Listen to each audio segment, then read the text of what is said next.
Pokemon ROM hacking has almost always had a major focus on the GBA or third generation of games, with new advancements each year that most of us would have previously thought impossible. But even with all this progress, many fans have always had a desire for the scene to move more towards the fourth generation. So in today's video, I've decided to showcase the best NDS or Generation 4 ROM hacks to sort of give some insight on just how far that side of the scene has come, or even just give you something new to play. And yes, outside of the honorable mentions, all of the hacks mentioned in this video are completed in the sense that they can be played from start to finish. So without further ado, my name is Ari, and let's get started. Let's start off strong with a ROM hack called Pokemon Garbage Gold. Released in 2023, this was the first Generation 4 decomp hack, meaning that a lot of features previously not possible have been added to the game. An example would be both the 5th and 6th generations of Pokemon, and even Mega Evolution.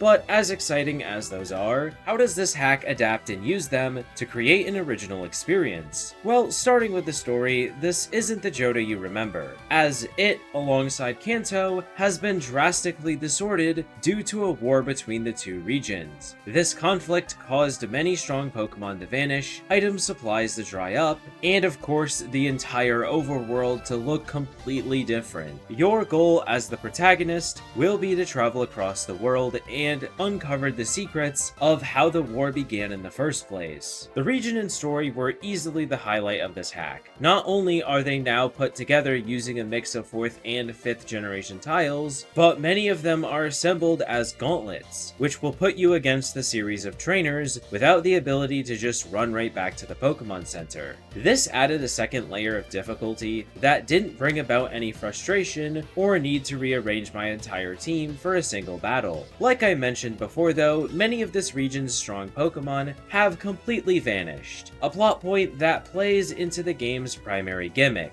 which is that all of your available options aren't very good. This is a design philosophy I feel quite mixed about, because on one hand I like the idea of having to find creative ways to use those weaker Pokemon against much stronger ones, however never receiving that reward of eventually acquiring those much stronger Pokemon was a little disappointing. Even with those setbacks, there are at least a plethora of new moves that'll allow those weaker Pokemon to scale a bit better into the late game. Finally, Garbage Gold does include some quality of life features to make your experience a lot smoother. This includes optional level caps, infinite rare candies, instant text, and tons of free heals on many of the longer routes. So if the weaker Pokemon gimmick doesn't bother you, then I highly suggest giving this hack a try. But by the same creator is Pokemon Mythic Silver. Unlike the last hack though, you won't be faced with the inability to use anything but weaker Pokemon. Instead, you'll be met with the exact opposite, as Mythic Silver's primary gimmick is an available roster of only legendary, mythical, and even Ultra Beast Pokemon. Similarly to Garbage Gold, you will find yourself in a Johto region that's been drastically modified, with new routes, towns, dungeons,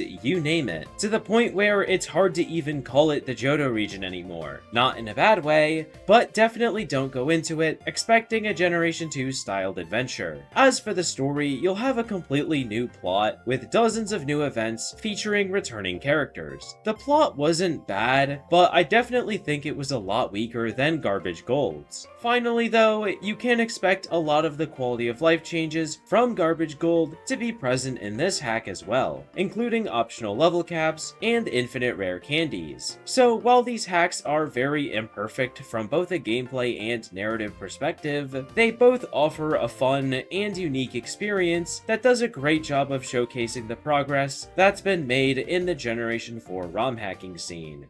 Now, as cool and even crazy as those hacks might have sounded, perhaps you might be looking for a bit more of a vanilla plus experience, rather than a complete overhaul of an entire game. So let me introduce you to a hack called Platinum Unlocked.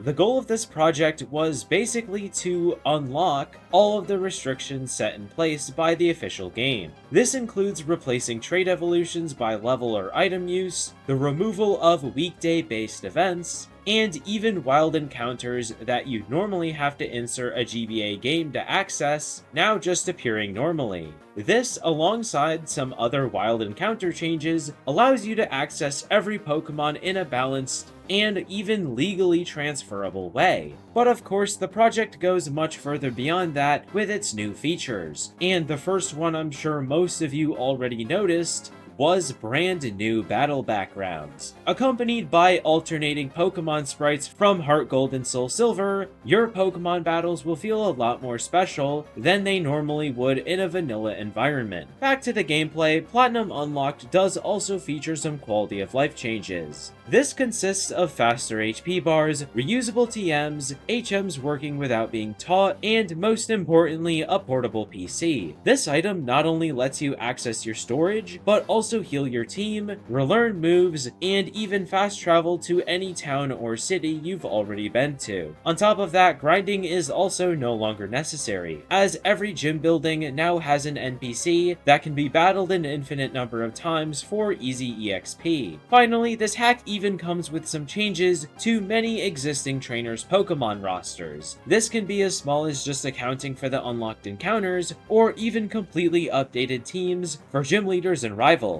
But don't worry, it's not a difficulty level most enhancement hacks will offer you, rather just one that's slightly harder than the mainline games. So if you want a vanilla plus experience that doesn't toss insane changes at you left and right, then Platinum Unlocked should definitely be your go-to.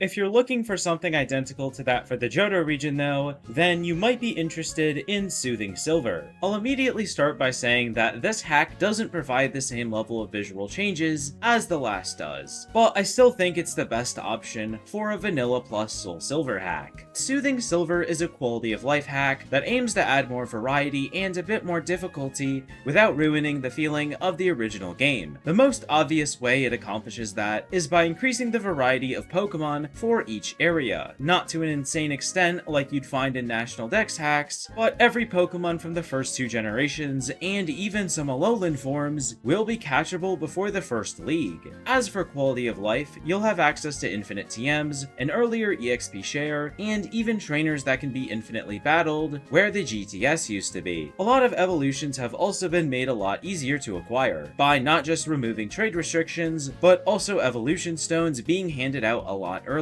Finally, the overall difficulty of the game has been increased, but not to the extent you'd find in something like Radical Red or even Storm Silver. Instead, gym leaders and other rivals will just have teams that don't feel incredibly easy to deal with. Plus, you'll even have some new rivals and battle-focused events during your main adventure, filling in a lot of the game's NT gaps and just giving you more to do in between gym leaders. So while it might not be as impressive as the previous Vanilla Plus hack, I still think it's a good way to replay the Gen 2 remakes as someone who might not want an overwhelming number of changes. Now, the next three segments are admittedly going to be a bit shorter, as they are for hacks I've talked about to a great extent in the past, but obviously still deserve to be here. The first one is Sacred Gold and Storm Silver. One of the biggest inspirations for modern difficulty hacks, SGSS takes every Pokemon and every trainer in the Johto region and gives them a fresh coat of paint, so you'll no longer find weak or useless options for your team, and won't feel like you can just mash A through important bosses with powerful Pokemon. Impressively enough though, this isn't just a throw every Pokemon into one game kind of hack, as it also includes some new story events, quality of life features to make your adventure easier, and a post-game that actually rewards you for completing the Pokédex. So despite being released in 2012, it's still probably the best way to experience the Johto region if you don't mind a harder base difficulty level. More recent, and by the same creator though, is Renegade Platinum. Now, I've mentioned it in my previous videos that I think Renegade Platinum is arguably the best difficulty hack ever created, as its challenge level always feels consistent and fair throughout the game, and barely ever did I feel the need to completely rearrange my team for a single fight. But alongside increased difficulty, you'll also be met with new boss battles to fill in a lot of the game's empty gaps, and a sizable amount of extra side content to make their Sinnoh region feel a bit more alive. It's gotten to the point where even after 6 years, there still hasn't been a Platinum ROM hack to surpass this one, especially since it's also compatible with a mod that allows Pokemon to follow you in the overworld. Now, for Generation 5 hacks, there are two that were created by the same developer over a decade ago. However, with how far the scene has advanced, I do think they have become a bit outdated, especially compared to this next hack called Blaze Black and Volt White 2 Redux. Similarly to the two I just mentioned, you can expect tons of Pokemon rebalancing, harder boss battles, and even some new story events. But unlike the previous two, you'll also find dozens of new moves from future generations, and even a difficulty mode selector. It's easily the best way to replay through the Unova sequels, but if you are looking for a hack to replay through the originals, then I think Blaze Black and Volt White 1 will serve you just fine. This next hack is a brand new one that was actually released as I was working on this video. This is Pokemon Heart Gold Generations, a Gen 4 ROM hack that adds Pokemon from up to Scarlet and Violet to the game. Now, it should be first noted that not all of them are present, as due to some technical limitations, only about 830 Pokemon are actually available. But that's still a lot of options, and it'll still barely feel like any are missing, with this probably being the most amount of Pokemon to ever be available in a Generation 4 ROM hack. And of course, alongside those new Pokemon, you'll also find many new moves and abilities from future generations. Even more impressively though, is the inclusion of fully functioning Mega Evolution, access to infinite rare candies, and even working level caps. Although you might be wondering, with all those Pokemon, surely this is just another difficulty hack like Radical Red, right? Well, not exactly, as Heart Gold Generations only improves the level curve and modifies gym leaders to have more Johto-themed Pokemon, so the difficulty level will still feel on par with many of the official games. However, I feel it should be mentioned that this hack is much more of a proof of concept rather than a fully fledged enhancement hack. Most trainer teams are completely untouched, and outside of importing modern learn sets, the changes to Pokemon are pretty minimal. On the bright side though, the creator has made this project completely open source, meaning anyone can use it as a base to create their own experiences. So despite how disappointing that might sound to some of you, it's still incredibly impressive and a really big step towards even better Gen 4 ROM hacks to come in the near future. Other than the first two hacks on this list, you might have noticed that not many of them had any massive story changes. However, this next hack does actually have a bit of focus on story changes, and that would be Azure Platinum. Now, while this hack does still have the same story progression as the originals, it's now filled with tons of new events. Featuring characters from the anime, you'll have a whole lot more to do on your adventure. It even includes an expanded post-game that the creator describes as the Sinnoh equivalent to the Delta episode from Omega Ruby and Alpha Sapphire. Alright, but as exciting as those story changes are, I'm sure most of you also desire changes to the gameplay as well. Lucky for you, Azure Platinum does come with a lot of significant changes and quality of life features. Every trainer you encounter will now possess a completely new team, with more Pokemon and optimal movesets. And obviously with the story changes, that does mean you'll face off against many new bosses approaching you as you work your way to the next town, or even in tournament environments similar to the anime. While that may sound daunting to many of you looking for this to be a casual experience, well, fear not, because I personally found its default difficulty level to be challenging, but not to a ridiculous or even unfair extent. Finally, like a few other hacks on this list, Azure Platinum also includes a portable PC that lets you use its functions, change the difficulty, enable hard level caps, or even a Nuzlocke mode at any point in the game. You'll also have infinite TMs, access to infinite rare candies, and most HMs feeling almost unnecessary. So if you're looking for a Platinum experience with a lot more story content, then I highly suggest Azure Platinum.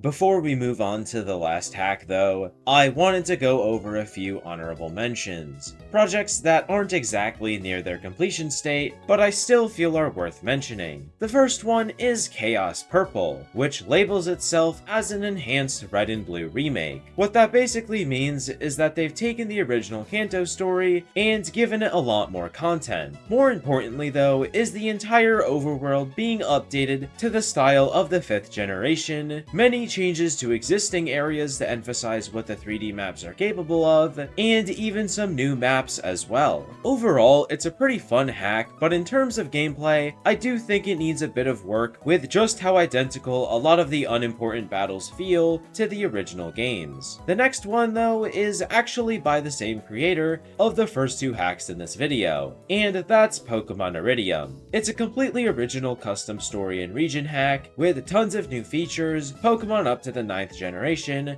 and custom learn sets for many of them. Now, while it is currently just a one-gym demo, out of all the new region NDS hacks that have popped up over the years, I think this one has the most potential to be consistently updated to an eventually completed game, mostly because the creator has about 4 other smaller but finished hacks under their belt. And the last one is Pokemon Legacy. This one has been teased over the last few years as a Heart Gold hack that plans to add all 7 Sevi Islands and the entire Hoenn region to the game, making it one of the biggest ROM hacks ever created. And while the creators are rightfully taking their time, there is actually a playable demo that showcases a faithful recreation of the Sevi Islands with a new story involving Team Rocket. So while it is a bit short, it's still a pretty fun experience. And last but not least is Platinum Redux. The project defines itself as an enhancement hack of Pokemon Platinum with the goal of providing a more challenging experience focused on team building and battling. Immediately though, that might just sound identical to Renegade Platinum, but I do promise that this hack does a lot to separate itself. Not only does Redux provide every Pokemon with a variety of stat and learn set changes, but also introduces a ton of new moves to fill in the gaps, and even some new regional forms. Battles will feel especially different from many NDS hacks you've played in the past, and a lot of the challenges you'll face will require you to adapt to these new systems in order to succeed. Alongside those Pokemon changes though, also comes some to the type chart. A lot of these, I will admit, I didn't exactly agree with, and on top of all the other things that have been moved around, it felt like a tedious experience trying to understand it. Thankfully, there is actually a separate patch for the hack that does re-enable the canon type chart. Finally, Redux also comes with a dozen quality of life features to make grinding feel completely non-existent. These include a portable PC, instant text, a free move reminder, infinite rare candies and max repels, and EVs being disabled for both the player and the enemy. Overall, I'd say Platinum Redux definitely offers the most amount of gameplay changes compared to any other hack on this list, but it is also a hack I can't exactly recommend if you aren't familiar with the challenge levels offered in most modern difficulty hacks. Reaching the end of this video, I'm sure you might be wondering how this is the most that's currently possible in the NDS ROM hacking scene. Well, the main reason for that is actually pretty simple. GBA ROM hacks are not only easier to make with their overworlds being built in a fully 2D landscape, but are also just better documented and have way more public resources available. Not to say NDS hacking is nearly as hard as it was 10 years ago, but if you're someone with zero game development experience looking to create a Pokemon ROM hack, the 3rd generation is just way more inviting. Either way, I still hope you enjoyed the video and even found something new to play. So thank you to my channel members for their continued support, and have a nice rest of your day.